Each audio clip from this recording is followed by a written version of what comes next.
You ready?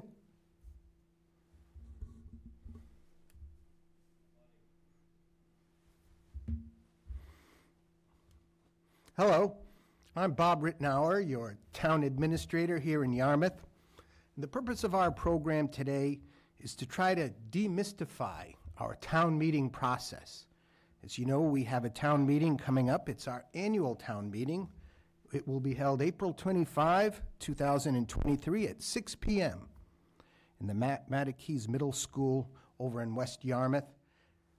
Now, town meeting is where our local voters meet as the legislative body of the community. So that's a very important role that you fulfill here in our community, and it's one that shouldn't be taken lightly.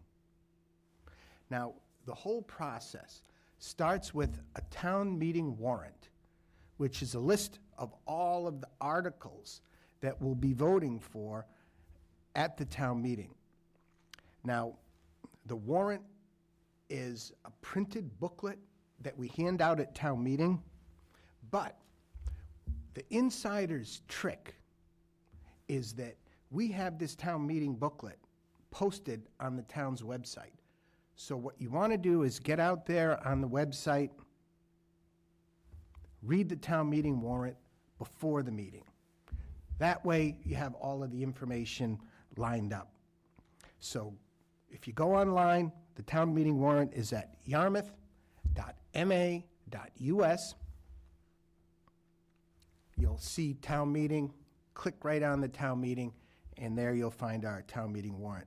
Now, after you go on the town meeting warrant, another insider's trick, any questions, any concerns that you have on issues that you see in that town meeting warrant, you can email or call me directly. And I'm at rrittenauer, that's rwhritenour, at yarmouth.ma.us, or you can call me right up at 508-398-2231, extension 1271. So turning to the town meeting warrant, which is the list of the articles that we'll be going over at the town meeting. Now, the first thing that you have to mention is that here in local government, we just love our jargon. And it's a good way of hiding what we're actually trying to do in a seemingly meaningless series of long words. Well, I'm happy to tell you that in the town meeting booklet, one of the key items that we include is a glossary of some of the common terms that people throw around in the finance arena. Not to try to trick you, but just these are the types of information people have. What is an enterprise fund? You've all heard free cash. Well, it's neither free nor cash, but it is defined in our glossary of terms that's included in the town meeting warrant. So also important information on what's the fiscal year, what are we voting on, those types of issues are all defined in the program. Then when you get through all of the common terms in the glossary, the items to be voted on at town meeting are listed out. Article 1, Article 2, Article 3. Now, I've got another great insider trick for you in terms of working with this town meeting warrant. It's not as complicated as it might seem. The best thing to do is get yourself a little familiar with the organization of the town meeting warrant. What you'll find is that rather than 36 random subjects to discuss, the articles are organized in groups that are really very interdependent. And what we're going to do is walk through each of these articles. We'll not debate them today, but we'll just discuss what it is that people are being asked to vote upon, and you'll see, I'll try to point out the interdependency, how the articles are grouped in certain areas so that by the end of the day, we can, in a way that is somewhat coordinated, attack all of the town business that we have to do. So as you organize this, you start off with the finance, and it always starts with the money, which in family is a good way to do things, you get the money out of the way, and then hit those important policy issues. And we start off with Article 1, and those are budget adjustments. Any shortfalls that we have in various accounts that need to be made whole prior to the end of the fiscal year. And for Article 1, we have one shortfall in the construction and demolition line item for $250,000. It's important to note that that's for the disposal of the debris that people take to our sanitation facility, and people take it there for a fee. So these fees are reserved, and anytime you're increasing the amount for the disposal, keep in mind that you're also taking in more funds, and that is a slight profit to the town. After all of the budget adjustments are addressed, and happy to say that's the only adjustment that we have for this town meeting, we move right into Article 2 is the municipal budget. And you'll see several pages worth of the individual line items that show the town's budget.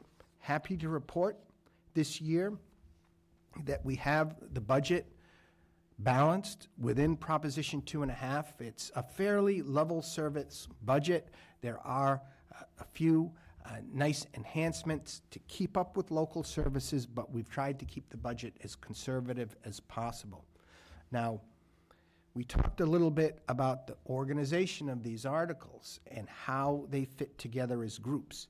The budget is actually not just Article 2, but it is a series of articles that together form the entire budget. And the delineation between these articles we'll see is generally based on where the funding is coming from. So Article 2 handles the general government, all of the general government revenues.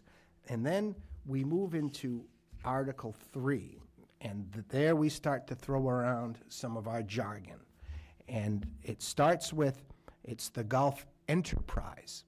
And what we mean by enterprise simply is that this is a separate department that operates within its own fees as a separate business, if you will, but it is part of our whole entire organization. And it's a way of organizing this such that when we talk about the Gulf Enterprise, you know that 100% of the expenses in that department come from the revenues in that department. So anytime you see the word enterprise, that means it functions as its own separate business. So it has a separate article for its budget. Article 3 is the Gulf Enterprise. In a very similar fashion, again, grouped together, all of the town's special revenue and enterprise funds. Article 4 establishes the budget for the water division. Again, 100% from the revenues in the water department. After we get through Article 4, we move into the world of septage, and we do have a septage facility where when people pump their septic tanks out in not only Yarmouth, but some of our surrounding towns, it is handled through an enterprise fund in the septage account. So Article 5 will approve the budget for septage from the revenues in the septage fund. Similarly, Article 6 is our fledgling wastewater enterprise budget that will be funding to take care of some of the engineering debt, and we're going to talk a lot more about wastewater today, but the first wastewater number is in Article 6 for some of the existing engineering debt to design a wastewater system for the town.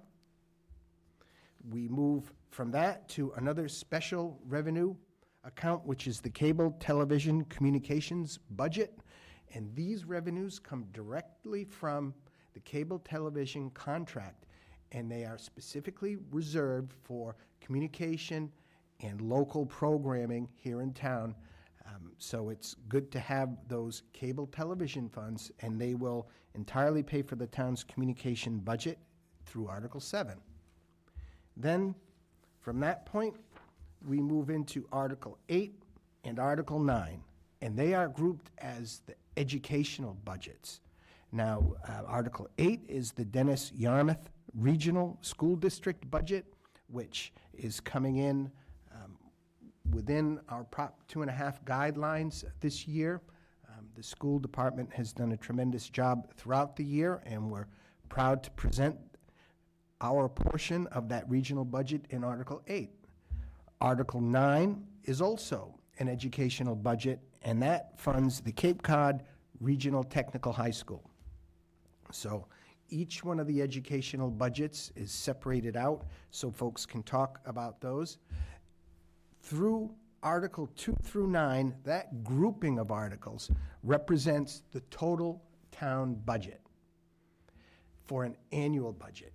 Now, the next key financial area that we move into after the town is finished with the budgets is into the capital expenses. And in a very similar fashion that we saw when we reviewed the operating budgets for the general government and the special revenue funds, each one of the areas for an enterprise or a special revenue is separated out into its own account, and there is a omnibus, which is a combined general government account for capital. And we walk through those one at a time, starting with Article 10. In Article 10, we start with golf again, and these are the capital expenses required to fund the golf department for the year. Then we move, just as we did with the operating budgets, through the special revenue capital. Article 11 handles the water division capital expenses. We move after that to Article 12. Now, Article 12, we've separated out, it's a special project, and these are for the replacement of the water mains on Route 28, very important project for the town. Through a subsequent article, we hope to fund a wastewater program for the town of Yarmouth that involves that spine of the town, which is the commercial corridor along Route 28 from the Hyannis Town line all the way to the Dennis Town line. And part of that project will be to replace those, or to install actually the wastewater mains in Route 28. Now, as we do that, we also know that the water mains are very aging in that section of roadway, and we don't want to have a situation to tear up that road twice. So Article 12 is a project for $15,600,000 to install and replace the water mains on Route 28 in conjunction with the wastewater project, which will save a tremendous amount of money over having to tear up Route 28 a second time, and not to mention the inconvenience that would cause. So after Article 12, which, because it's a special project, is voted on its own, we move into another special project for the water department, which is Phase 3 of their water facilities improvements, primarily conducted to the town's pump stations and renovations. And this is the third of three major improvements that cover all of the water stations that we have here in town. This Phase 3 is $3.3 million, and primarily roofing, trim, HVAC, interior painting, to get those pump stations up to snuff. After 13, we move from water back to septage again, and we have the Article 14, which is the septage capital expenses. And there are a number of improvements to that aging septic plant that we need to keep it running efficiently, and again, 100% funded through the revenues that we take in for septage. Now, the next article is for fire capital expenses, and it's important to point out that we do have a special revenue fund from the ambulance receipts that go towards paying for the fire department capital expenses, and they're listed out in the warrant, each project that they hope to accomplish, for a total of $460,000 for fire department capital. And after we get through fire, we move into the general, and I called it, it's the combined, but again, it sounds much more complicated to say an omnibus capital expense. And it's simply a listing of all of the capital projects that are too small to carry their own separate articles for all of the departments. And I would hasten to point out that we have a very active capital program committee here in town. And the capital program committee puts together, with the assistance of the town administrator's office, a very detailed 10-year capital improvement program that involves all of the departments in a detailed study of all of our capital needs. And we present each year, that first year of the capital improvement program is the capital budget. And those items are listed out in Article 16, and we'll go right through the whole list of them. At town meeting, folks are able to ask questions on any item, and hopefully we'll approve a range of capital improvements that are designed to keep the departments running and keep the town services moving forward.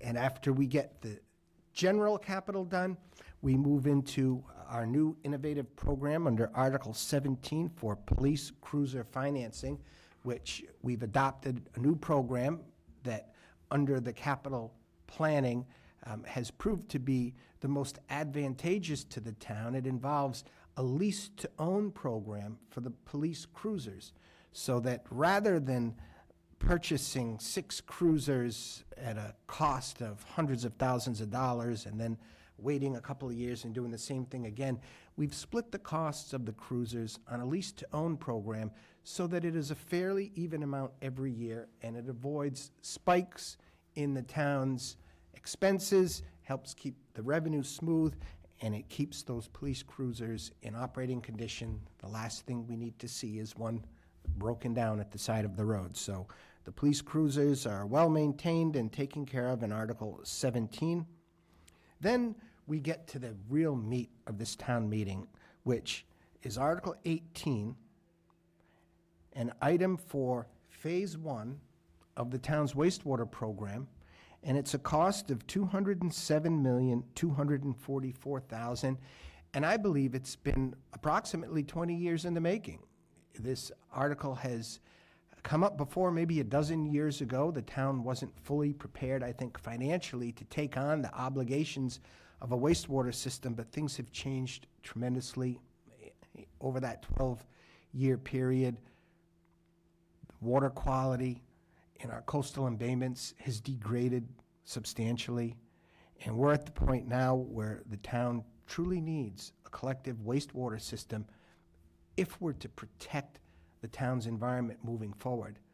Unfortunately, all of the towns on Cape Cod are under very large threat with proposed new regulations from the Department of Environmental Protection, which would be very costly for each homeowner in forcing them to install these innovative and alternative nitrogen removal septic systems.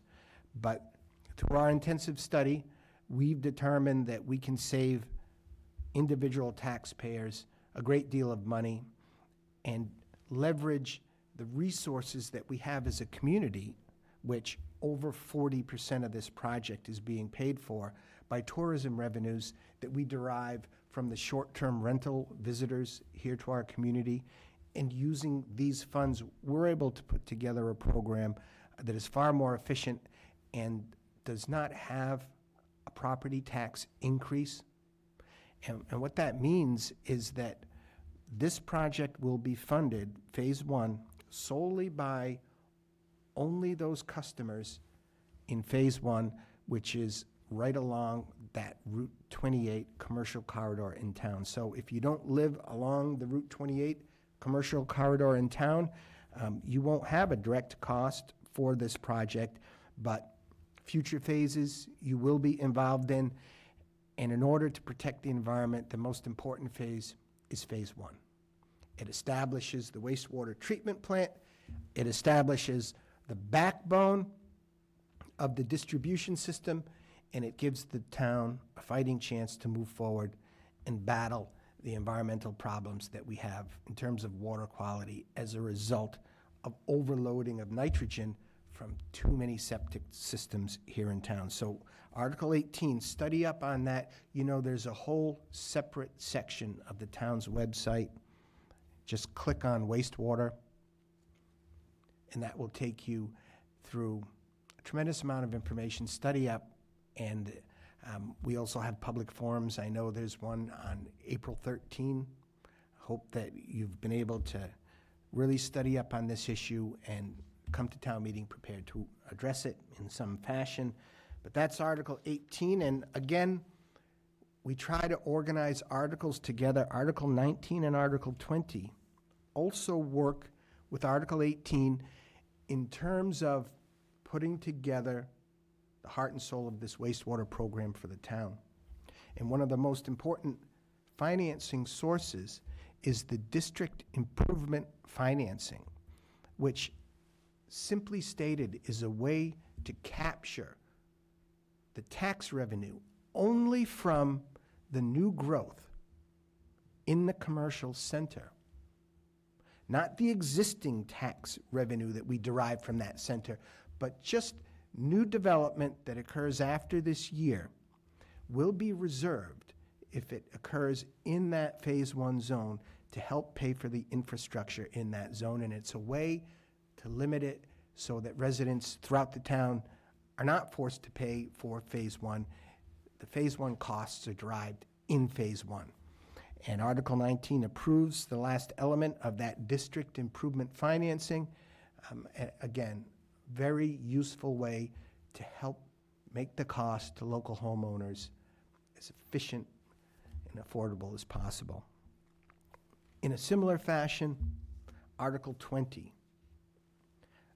adopts a local option state law which enables the town to lower the interest rate that homeowners will pay on betterments to establish the wastewater system. Now, simply stated, a betterment is a way to assess each individual property for their proportionate share of the value of the wastewater lines that are in front of their homes. Now, through a multifarious financing process, once again, that takes over 40% of the tourism revenue and pays for this, we've put together a program that will limit individual betterments for that proportional share for a single-family home down to $15,000. And that $15,000 can be funded through the town's betterment program. Last year, we extended the time frame out to 30 years. So a betterment, that $15,000, can be financed over 30 years. Now, this action in Article 20 will take those 30-year payments and lower the interest rate to between 0 and 2%, and we hope we're targeting that 0%. Imagine the whole betterment to pay for your proportional share, and again, this is only in Phase 1 of the wastewater system, is only $15,000, and it can be financed at 0% over 30 years. It's an annual payment of roughly $500, and Article 20 enables us to do that. And without Article 20, the state law says interest rates on betterments are 5%. So that's a very beneficial article.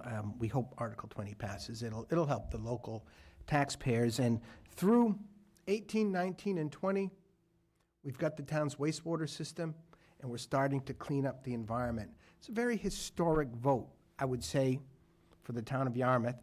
So consider it strongly. Please go online, learn more about it.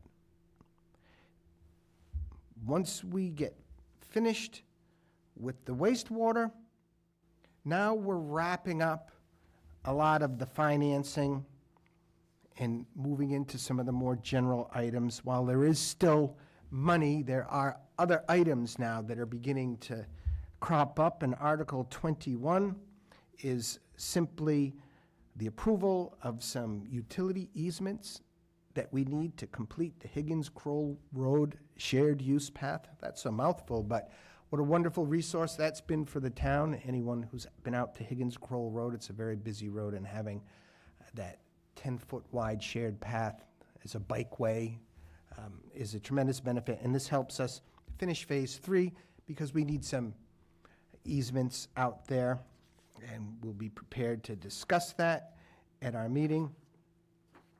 The next article, we get back to the funding, and it is also related to the town's sanitation system.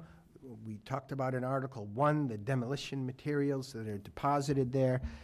We also seek to do some capital improvements that will be paid for through the sanitation fees. Article 22 replaces the concrete pad that the material is distributed on and organized, and Article 23 replaces the front-end loader that crunches up the material and piles it up on the pad to prepare to have it loaded and moved off of the site. From there, we move into Article 24, which are wage adjustments for collective bargaining. As you know, the town has 10 or so independent unions that we collectively bargain wages with, and we need to set aside funds. There are some wages and contracts that are currently being negotiated and that will be completed during the next fiscal year, and this reserves funds to fund those contracts. And Article 25 is sponsored by the police department. It's a very interesting and somber article that is for training for mass casualty incidents that involve active shooters. We hope never to see here in our beautiful community, but all we need to do is read the newspapers and we see it's an epidemic around our country. And the training that is required in order to prepare in the event that something tragic as this happens, there's a tremendous amount of training, and we hope to have our community at the forefront of this training, and we hope never to see an incident like this. But our public safety team, and this will involve the police as well as the fire department, and how we handle tragic incidents such as this. But it's an important thing as a community to talk about and also to fund, and so we'll be prepared to talk about that. Another epidemic in our country that's hit our community is involved with Article 26, where we try to address some of the costs associated with the opioid epidemic and prevention. And as folks may know, there have been a recent series of court cases, class action lawsuits that have reserved funds from the opiate-related pharmaceutical companies that go to local prevention. And in Article 26, we hope to appropriate $48,000 roughly of funds that the town has received as a result of these class action lawsuits and program that money specifically for opioid prevention. So that'll be an important article under 26. And we move from there. As you can see, at this point in the meeting, we start darting around to disparate topics of just things that need to be addressed and that can't move forward without our legislative body's approval. And Article 27 is to appropriate our Tourism Revenue Preservation Fund. And one small portion, we mentioned the short-term rental taxes from tourism that are paying for over 40% of the wastewater.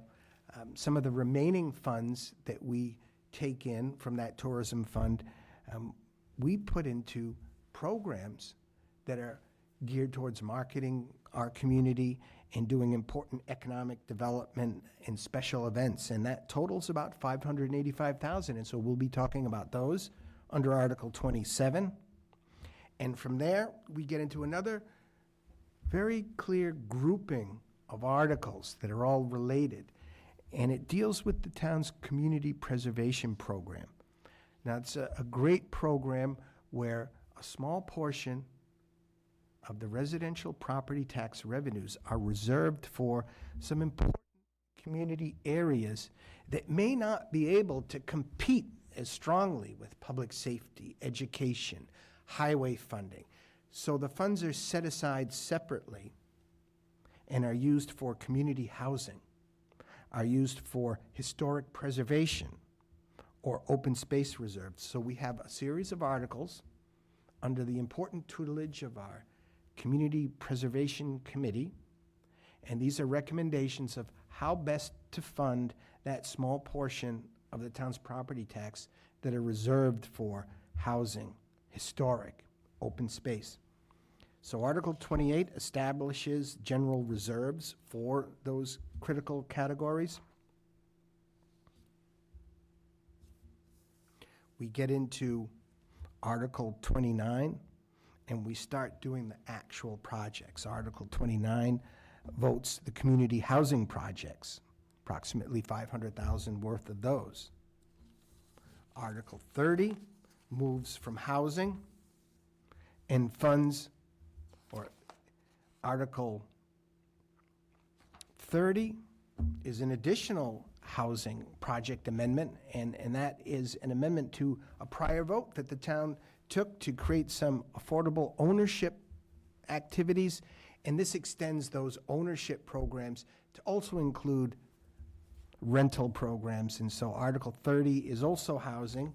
After Article 30, then we move into Article 31, which is the historic preservation projects. So there's a list of those you can look at online. And Article 32 is the open space and recreation projects.